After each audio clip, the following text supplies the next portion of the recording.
गुरु प्यारी साध संगत जी, आप सभी को प्यार भरी राधा स्वामी जी। अगर आप हमारे चैनल रूहानी साखियों पर नए हैं तो आप सब्सक्राइब करना तथा लाइक करना ना भूलें जी। आज आपको जो साखी सुनाने जा रहे हैं वो साखी राजा पीपा और गुरु रविदास जी की है। एक बार गुरु रविदास जी घूमने निकले और घूमते घूमते गुरु रविदास की कुटिया की तरफ चले गए। जब गुरु रविदास की कुटिया पर गए तो गुरु रविदास खाले रंग रहे थे जूतियां बनाने के लिए। जब वो जूतियां रंग रहे थे तो उस वक्त राजा पीपा वहां चले गए। जब वहां गए तो गुरु रविदास की जब निगाह पड़ी, उन्होंने राजा पीपा को देखा तो वो अपनी मेहर में आ गए। अपनी मेहर में आकर और खाले रंगते रंगते उन्होंने जो खालों के ऊपर लाल लाल रंग का पानी था, उन्होंने ऐसे ही अपना ओक बनाया और ओक में भर के पानी कहने लगे, लो राजा जी अमृत पियो। अब खालों के ऊपर से जो पानी लिया था लाल रंग का, उससे वो राजा पीपा बड़ी घृणा कर रहे थे कि मरे हुए ढोरों की खाल है, उन्हें पशुओं की खाल है, और उन्हीं को रंगते रंगते उन्हीं खाल के ऊपर से पानी का ओक भरा है और मेरे को कह रहे हैं, लो राजा जी अमृत पियो। ये तो बहुत गंदा पानी है और इसको ये अमृत बोल रहे हैं। अब उस तरफ राजा पीपा ने सोचा कि अगर महात्मा का, इस गुरु का कहना नहीं मानता हूं तो ये गुस्से हो जाएंगे या मेरे को कोई श्राप ना दे दे। अब उनका कहना मानते हुए और राजा पीपा ने ऐसे ओक बनाकर और वो पानी पीने लगे, मगर एक टपका भी अंदर नहीं जाने दिया। ऐसे मुंह लगाकर ओक बनाया और दोनों तरफ ऐसे पानी को बहा दिया। उन्होंने ऐसे जैसे डाला उसको पिलाने के लिए, तो राजा पीपा ने वो पानी नहीं पिया। अब जो उसने ओक बनाई थी पानी पीने के लिए, उस अमृत को पीने के लिए, तो वो पानी दोनों साइडों में बाजुओं की तरफ बह गया और उसका जो कुर्ता पहना हुआ था उस कुर्ते में एक गहरा गुलाबी रंग चढ़ गया, लाल रंग। अब उसने जब वो कुर्ते की तरफ देखा तो बड़ा गहरा रंग चढ़ा हुआ था, तो सोचने लगा, हो मैंने तो इस कुर्ते को भी खराब कर दिया। तो उस वक्त वो किसी धोबी के पास गया, कहने लगा इस कुर्ते को धुलवाऊं, अगर ज्यादा टाइम हो गया तो ये ऐसे रंग पक जाएंगे, उतरेंगे नहीं कभी। वो जब तक धोबी के पास पहुंचा, गर्मियों के दिन थे, वो कुर्ता पूरी तरह से सूख चुका था और वो जो रंग था ना खालों वाला, जो गुरु रविदास ने राजा पीपा को बोला था कि लो राजा जी अमृत पियो, वो इतना गहरा रंग था उसमें, वो उतरा नहीं। जब वो कपड़े में रमा हो गया और उसने जाके धोबी को दिया, धोबी ने बहुत कोशिश की, कई बार धोआ, कई बार उसमें साबुन सर्फ लगाए, मगर वो दाग नहीं उतरे। आखिर उस धोबी ने अपनी लड़की को बुलाया, एक जवान लड़की थी उसकी, और उससे कहने लगा वो धोबी कि बेटा ऐसे कर, ये जो दाग लग रहे हैं ना राजा के कुर्ते पर दोनों तरफ बाजुओं पर, इनको आप चूस चूस कर ये दागों को मिटा दो, ये दाग खत्म करो आप। तो जैसे ही वो जो धोबी की लड़की थी उसने अपने पिता का कहना माना और वो राजा के कुर्ते को चूसने लगी, और चूसते उसने कुछ बाहर थूका, कुछ अंदर, उसको उसका जो रंग था, उसका असर था, वो अंदर चला गया। जैसे ही है उसके अंदर वो थोड़ा सा ही उसका असर गया, उस कुर्ते का उस जो दाग लगा हुआ था गहरा, उसका जैसे जैसे वो रंग चूसती गई, रंग वो छूटता गया कुर्ते से, और वो रंग उस धोबी की लड़की को चढ़ता चला गया। अब वो तो और की और ही बातें करने लग गई। उसको अंदर का रूहानियत रंग चढ़ गया और उसका 10वां द्वार खुल गया। वो तो बहुत आगे पीछे की बताने लगी और दुनिया उनके पास जाने लगी। बहुत उनकी मानता होने लगी। दुनिया सो कहने लगी, अरे फलाने धोबी की लड़की इतनी पहुंचवान है, वो तो पहले ही सब कुछ बता देती है कि आपके घर में क्या क्या है, आप कहाँ रहते हो, कहाँ से आए हो, आपका नाम क्या है, सब कुछ अंतर्जामी है वो तो। अब उस जो राजा पीपा था उसके घर पे कोई संतान नहीं थी। वो भी राजपाट सातों न्यामते होते हुए मगर संतान से ने संतान था, उसके कोई संतान नहीं थी। तो उस राजा पीपा को किसी ने कहा कि भाई ऐसा करो, आप फला जगह जाओ और एक लड़की है और वो बहुत कुछ अंतर्जामी है, सब कुछ बता देती है। और जिसके ऊपर उसने मेहर भरा हाथ रख दिया ना, जिसके सिर के ऊपर, उसके ही वारे के न्यारे हो जाते, उसको ही मालिक सब तरह की मौज कर देता। जो उसके मुख से वचन निकला वो खाली नहीं जाता। इतनी मालिक की दया मेहर है उसके ऊपर। तो राजा काफी दिनों से सुनता रहा। उस लड़की की शादी हो चुकी थी और शादी कर दी उस धोबी ने अपनी लड़की की, और वो लड़की चली गई मुल्तान। अब मुल्तान में जब ससुराल में गई तो वहां भी उसका यही था कि वो पहले ही बताने लगी। उस गांव में भी चर्चाएं चलने लगी कि फलां की जो अभी लड़का शादी करके आया है, इसके जो घर से है वो तो बहुत अंतर्जामी है, बहुत पहुंचवान है। जो भी किसी को बताती है, किसी का लड़का नहीं हुआ या कोई भी बात A to Z बात है, सब कुछ एक एक बता के गिनकर बता देती साफ साफ। तो उस राजा पीपा से किसी ने कहा कि भाई आप भी उस लड़की से जाओ और उसके चरणों में गिरो, कहो कि महात्मा जी आप मालिक के भक्त हैं, बहुत पहुंचे हुए हैं और हमारी भी आप मुराद पूरी करें। हम भी निराशा है किसी चीज से। आज धन दौलत है तो क्या है, मगर जब हमारे इस राजपाट का कोई आगे इसको संभालने वाला, कोई आगे वंश ना हो तो ये हमारे तक सीमित रह जाएगा, हमारा कोई नाम ही नहीं लेगा पीछे। कोई ऐसी दया मेहर करो कि मालिक हमें कोई एक लड़के की दात मिल जाए, दे दो आप।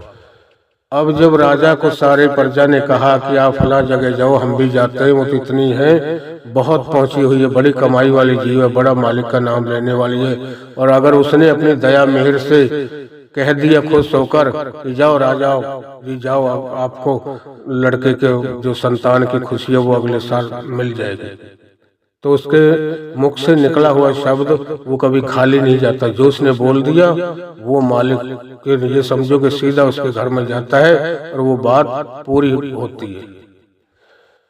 अब जब राजा गया ना, तो राजा जैसे ही वो अपने गद्दी पे बैठी हुई थी और राजा पीपा गए उसके पास और वो अपने घोड़े से उतरे और उसकी निगाह पड़ी उस लड़की की, जो धोबी की लड़की थी, उसकी निगाह पड़ी कि ओहो मेरे गुरुजी आए हैं। वो तुरंत अपनी गद्दी पे से खड़ी होकर उसके चरणों में माथा टेक के और उससे प्रणाम किया। कहने लगी कि बोलो गुरुजी क्या हाल चाल है आपका। अब इस चीज को देखकर जो राजा पीपा था बड़ा चकित रह गया। कहने लगा बेटा मैं कहाँ गुरु हूँ, मैंने तो कोई मालिक की भजन बंदगी नहीं, कुछ नहीं किया, और आप कह रही हैं कि आप मेरे गुरु हैं, मेरे को तो जो कुछ मिला है आपसे मिला है। कहने लगा वो राजा पीपा कि बेटा मेरे से कैसे मिला है आपको, मैंने तो कभी भजन बंदगी नहीं की, ना मेरे कुछ कोई पता है अपने घर का, ना कुछ, ना मैं तो अभी दुनिया के राजपाट में और धन दौलत की हर चीज की मेरे पास मौज है, मैंने तो कभी मालिक के नाम से जुड़ने की कोशिश ही नहीं की। तो वो लड़की कहने लगी कि राजा जी आप मेरे गुरु हैं, मेरे को जो कुछ मिला है आपसे मिला है। तो वो बड़े प्रेम से और प्यार से श्रद्धा भाव से उस लड़की से पूछने लगे कि बेटा बताओ आप कि मैं आपका गुरु कैसे हूँ, आपको मेरे से इतनी शक्ति कैसे मिली। तो जब उस लड़की ने जब बताया कि गुरुजी आप एक दफा अपना कुर्ता डाल के आए थे, मैं फला धोबी की लड़की हूँ और मेरे पिताजी के पास एक अपना कुर्ता तुम धुलवाने के लिए आए थे और मेरे पिताजी ने बहुत कोशिश की धुलने की, उसके दाग छुड़ाने की, मगर दाग नहीं छूटा। उसके दोनों तरफ बाजुओं के दाग थे, लाल बड़ा गूढ़ा रंग था, उसमें गहरा रंग था और वो उतर नहीं रहा था, किसी भी चीज से वो दाग छूट नहीं रहते। तो मेरे पिता ने कहा कि बेटा ऐसा करो, इसको मुंह में चूसते रहो और ये राजा का कुर्ता है, आप इसको साफ कर दो, चूस कर ये जो दाग लगे हुए हैं इन दागों को आप साफ कर दो। तो मैंने अपने पिता की बात मानी। जब वो आपका कुर्ता को मैं साफ करने लगी, वो जो लाल रंग के दाग लगे हुए थे बहुत गहरे, जैसे जैसे मैं छुड़ाती रही वो मेरे अंदर कोई रस जाता रहा, कोई घूंट और कोई बाहर डालती रही। मैं जैसे जैसे मेरे अंदर मैंने वो दाग छुड़ाए, अंदर वो पानी मेरे गया, ऐसे ऐसे मेरे अंदर वो रूहानियत दौलत, वो अंदर का जो पर्दा है मेरा खुलना शुरू हो गया। उसी दिन के आपके ही कुर्ते में से मेरे को इतनी ताकत, इतना सब कुछ मिला है, आप मेरे गुरु हैं। तो उस वक्त राजा पीपा को मन में एक चोट लगी, बहुत गहरा दुख हुआ। कहने लगा हो कि वो तो अमृत राजा गुरु रविदास ने मेरे को दिया था। मैं एक दफा सैर के लिए घूमने के लिए निकला और चलते चलते घूमते घूमते मैं गुरु रविदास की कुटिया पे चला गया था और उस वक्त वो खाल को रंग रहे थे जूतियां बनाने के लिए, मरे हुए पशुओं की खाल को लेकर और रंग रहे थे। वो उसके वो पानी से धो रहे थे, उसको रंग चढ़ा रहे थे, क्या कर रहे थे। और वो खाल को रंगते रंगते उन्होंने वो जो पानी था उसके ऊपर खाल के लाल रंग का गहरा, वो ही उसने जब मेरी तरफ देखा तो वो बड़े एकदम खुश हो गए, मेहर होकर कहने लगे। उसने ऐसे वहीं से पानी को लिया, कहने लगे लो राजा जी अमृत पियो। तो उनकी तो शब्द के अंदर बहुत ताकत थी, उसने तो उसी पानी को अमृत बना दिया था, मगर मैं समझ नहीं पाया। मैंने अपने अंदर एक बूंद नहीं जाने दी और दोनों बाजुओं की तरफ उसको बहा दिया था। जो मेरे गहरे दाग लग गए थे और मैं धोबी के पास, वो जो आपका पिता है उसके पास लेके गया था साफ करवाने के लिए, उसने आपको दिए। अब वो वहां से राजा वापिस चल दिया।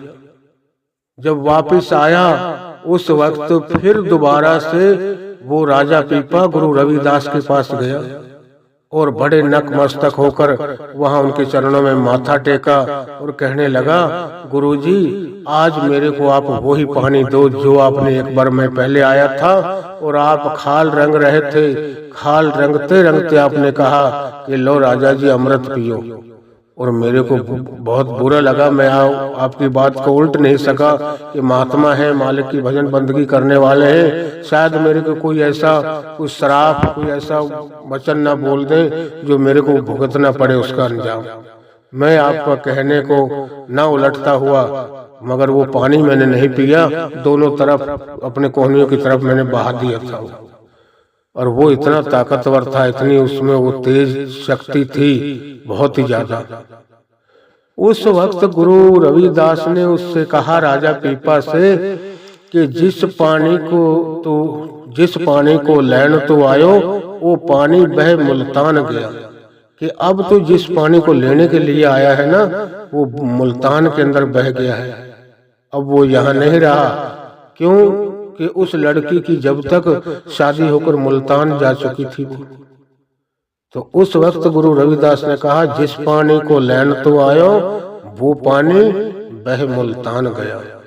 कि अब वो पानी नहीं है, वो तो कोई वक्त था कि कोई मालिक की तरफ से ऐसी मौज होगी। अचानक राजा को देखा अपनी कुटिया पर और मेहर हो गए उसके पर, खुश हो गए और खुश होकर वो अमृत आपको बना के दिया था, मगर आप उसकी कीमत को जान नहीं पाए। आपने तो वो बहुत गंदा पानी समझा उसको और ऐसे ही बहा दिया। तो उस वक्त उसको उस पानी को पीने की दोबारा बड़ी तड़प लगी, बड़ी उसके मन में एक गहरा जख्म हुआ, बहुत बड़ी उसको दुख दर्द लगा। कहने लगा, गुरुजी अब फिर मेरे को वो दो। तो उस वक्त गुरु रविदास ने कहा उस राजा पीपा से कि भाई वो पानी तो अब बह गया, वो पानी कभी वापस नहीं आएगा। जो नदी में एक बार बह के निकल गया ना आगे, वो पानी सारी जिंदगी हम पछते रहे, वो कभी पानी वापस मुड़कर नहीं आएगा। जो चला गया सो चला गया। जो इंसान भी इस दुनिया में आकर चला जाता है ना, वो भी दोबारा कभी नहीं आता। हम कितनी जो कुछ जतन करें कभी नहीं आएगा वापस। तो उस वक्त तो वो उनके चरणों में पड़ गया, कहने लगा कि महात्मा जी मैं नहीं जाऊंगा, मेरे को तो वो पानी चाहिए। उस वक्त गुरु रविदास ने उसको कहा कि बेटा वो पानी अब कहीं दूर नहीं है, तेरे अंदर में है, मगर उस पानी को पाने के लिए मैं आपको एक युक्ति, एक तरीका सिखा देता हूँ जिसको हम नाम शब्द कहते हैं। वो तेरे को गुरु विद्या जो है वो नाम शब्द तेरे को देता हूँ और तेरा 10वां द्वार खुलेगा। वो अमृत तेरे अंदर में ही है, कहीं बाहर से नहीं मिलेगा। ये तेरे अंदर अब अहंकार है, राजमान का, राजपाट का, ये तेरे अंदर हमें ये अहंकार निकालना पड़ेगा। 5 विकार है तेरे अंदर, काम क्रोध लोभ मोह अहंकार। जब इन 5 विकारों को अब त्याग देगा, एकदम नीचे घास की तरह, जैसे हम घास के ऊपर चलते हैं, वो हमसे कुछ नहीं कहता।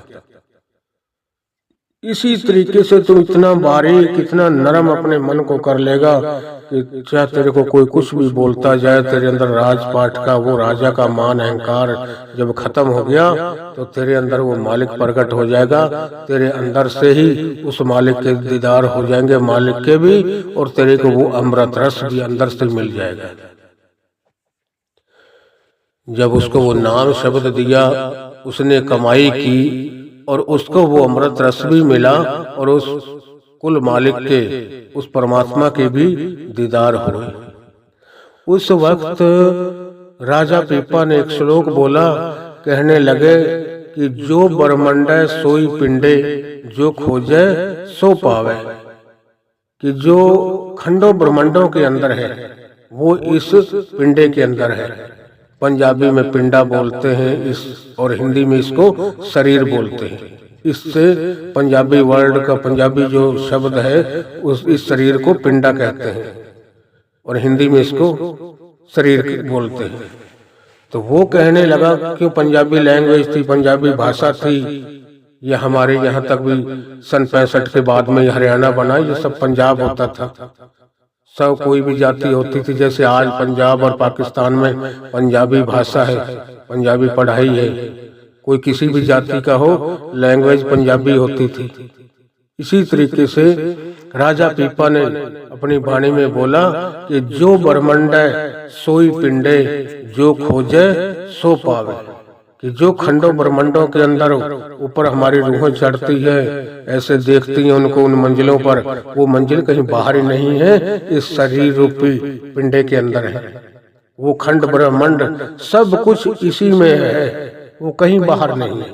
हम सोचते हैं कहीं ऊपर कहीं लगाए हुए हैं, कहीं अलग है। सब कुछ सतलोक, इसमें नरक स्वर्ग सब कुछ इस शरीर में ही है। जब उसको उस तरीके से राजा पीपा ने कमाई की, उसका अंदर पर्दा खुला, उसने उसको मालिक के दीदार हुए, वो अमृत रस मिला, तब उसकी आत्मा को शांति मिली। तब वो ना किसी पुत्र की इच्छा रही, न किसी धन दौलत की, न किसी राजपाट की, सिर्फ एक उस परमात्मा का ही होकर रह गया। राधा स्वामी जी।